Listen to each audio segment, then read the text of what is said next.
Yes Mastan గారు voice కూడా తీసుకుని కంటిన్యూ చేద్దాం. ఎస్ మస్తాన్ గారు వాయిస్ కూడా తీసుకుని. మస్తాన్ గారు నమస్తే అండి. ఎస్ మస్తాన్ రావు గారు, సో ఇది అనైతికమని వైసీపీ అన్న, ఇది గెలుపు అని టీడీపీ సంబరాలు చేసుకున్న, ఎవరు కాదన్నా అవునన్నా వైసీపీ కంచుకోట లాంటిది పులివెందుల. ఇప్పుడు అలాంటి పులివెందుల్లో ఇంత భారీ స్థాయిలో గెలవటాన్ని అసలు ఎలా చూడాలి? నిజంగా ఇవి రాష్ట్ర రాజకీయాలపై ప్రభావం చూపబోతున్నాయా? టీడీపీ ఎఫర్ట్స్ని ఎలా చూడాలి? మీరేం చెప్తారు? మీ అబ్జర్వేషన్ ఏంటి ఓవరాల్గా? సార్ గుడ్ ఈవినింగ్ అండి. ప్రైమ్ మినిస్టర్ ప్యానల్లో ఉన్నాయి కూడా సార్. ఇప్పుడు పులివెందుల్లో నియోజకవర్గానికి సంబంధించి రెండు కూడా తెలుగుదేశం పార్టీకి ఊపు తెప్పించే ఫలితాలు అనేది చెప్తాను.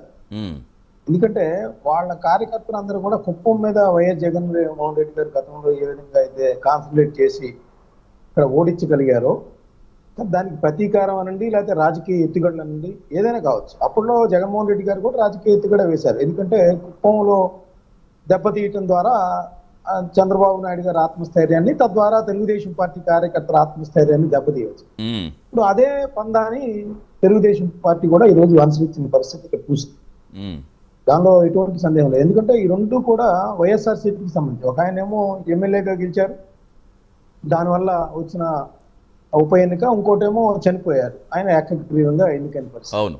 సో ఈ రెండు కూడా ఎలక్షన్స్ పెట్టింది. యాక్చువల్గా ఏంటంటే 2-3 రోజుల ముందు వరకు కూడా వీళ్ళు ఎన్ని వ్యూహాలు పనినా, కుట్రలు చేసినా, కుయుక్తులు చేసినా అక్కడ వైఎస్ రాజశేఖర రెడ్డి గారికి సంబంధించి అభిమానం ఏ విధంగా ఉందో వెల్లడవుతుంది. పులివెందుల్లో తప్పనిసరిగా విజయం సాధిస్తామనే చెప్తా వచ్చారు వైఎస్ఆర్సీపీ నేతలు. ఆ తర్వాత ఏంటంటే ఎన్నికల వాతావరణం అంటే యాక్చువల్గా ఏంటంటే అక్కడ ప్రత్యేక యోగం పనికింది.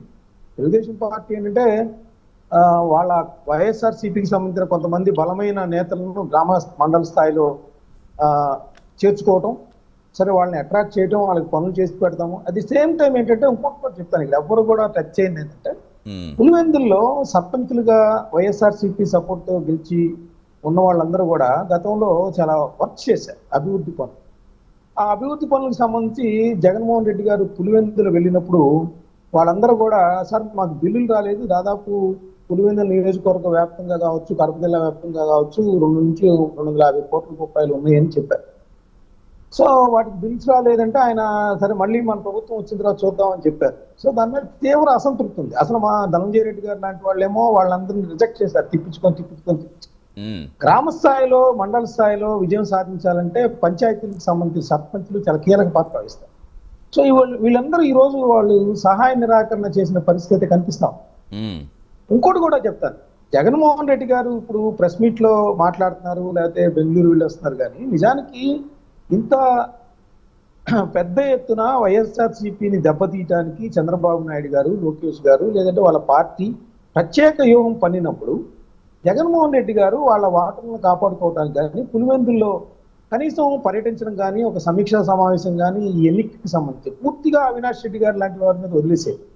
గతంలోనేమో సర్పంచులు వాళ్ళు వచ్చి డెవలప్మెంట్ వర్క్స్ సంబంధించి బిల్లులు అడిగినా కూడా ఎవరు కూడా దానికి భరోసా ఇవ్వకపోరు. సో తర్వాత తెలుగుదేశం పార్టీ వాళ్ళందరినీ చేర్చుకోవడం, అట్రాక్ట్ చేయడం, వాళ్ళకున్న అధికారంతో కావచ్చు, వాళ్ళకి డెవలప్మెంట్ వర్క్స్ కేటాయిస్తానని చెప్పడం కావచ్చు, రకరకాలు.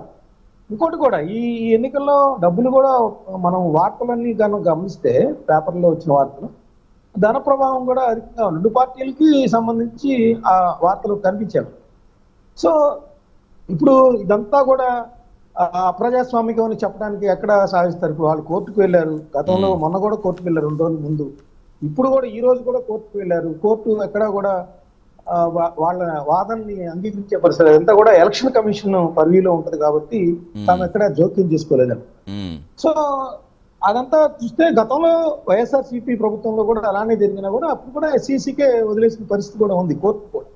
సో అవన్నీ తెలిసినప్పటికీ కూడా ఒక మాజీ ముఖ్యమంత్రికి సంబంధించి కంచుకోట లాంటిది, అదేవిధంగా 30 సంవత్సరాలు 95 నుంచి ఏకగ్రీవంగా గెలుస్తూ వస్తుంది, దెబ్బతీయడానికి అధికార పక్షం అన్ని రకాల కుయుక్తుల నుండి, కుట్రల నుండి, లేదంటే ఎత్తుగడల నుండి, లేదంటే అధికార వాళ్ళకి అడ్వాంటేజ్ అండి అధికారంలో ఉండటం, ఇవన్నీ ఉన్నప్పుడు జగన్మోహన్ రెడ్డి గారు ఎంతవరకు కాన్సన్ట్రేట్ చేశారు?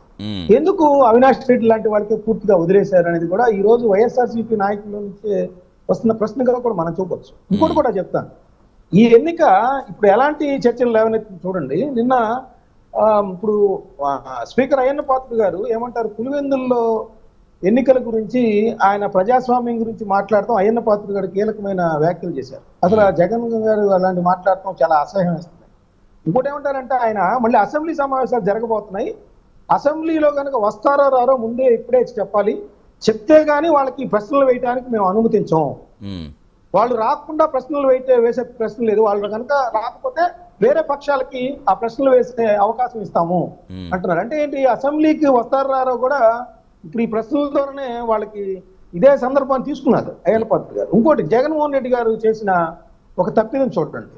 ఇప్పుడు దేశవ్యాప్తంగా ఆయన ఏం చెప్తా ఉన్నారు, 11 స్థానాలు వచ్చాయంటే ఇదంతా ఈవీఎంలకు గెలుపంటారు. ఆయన 40% ఓట్లన్నీ క్లెయిమ్ చేస్తూనే ఈవీఎంలు గెలుపంటారు. ఆ ఈవీఎంలకు సంబంధించి పెద్ద ఎత్తున 300 మంది ఎంపీలు పోరాటం చేస్తా ఉంటే అక్కడ మనం నిలదీయాల్సింది నరేంద్ర మోడీ గారిని, అమిత్ షా గారిని. ఆయన రాహుల్ గాంధీ గారిని తిడుతున్నారు. ఇప్పుడు 40 ఇప్పుడు ఇందాక చెప్పారు 48 లక్షల ఓట్లు గ్యాప్ ఉంది, అక్కడ ఓట్ల లెక్కింపు రోజున చెప్పేసి చెప్తా ఉన్నారు. సో అక్కడ పెద్ద ఎత్తున పార్టీలన్నీ దేశవ్యాప్తంగా ఉంటే మీరు విభేదాలు, ఇప్పుడు మమతా బెనర్జీ గారు ఉన్నారు, మమతా బెనర్జీ గారు అక్కడ కాంగ్రెస్ తో పోరాడుతూ ఉంటారు జాతీయ స్థాయిలో, కానీ వాళ్ళ రాష్ట్రానికి వచ్చేసరికి ఇప్పుడు ఈవీఎంలకు వచ్చేసరికి మాత్రం ఆమె దాన్ని భారతీయ జనతా పార్టీ నిలదీస్తా ఉన్నారు. అంటే ఒకటి ప్రజాస్వామ్యంలో గెలిపోవటం సహజం. గెలిస్తే ఇప్పుడు ఎవరు గెలిచిన వాళ్ళు ఈవెన్ ట్యాంపరింగ్ లేకపోతే రిగ్గింగ్ జరిగిందని ఇలా చెప్పుకోవడం కంటే అసలు గెలిపోవటంలో తీసుకోవాల్సిన అవసరం కూడా ఉంది కదా పార్టీలు అనేవి. కంటిన్యూ చేద్దాం. షుడ్ బ్రేక్ దిస్ మస్తాన్ రావు గారు. ఎస్, అసలు ఎలా చూడాలి ఇప్పుడు ఈ కడప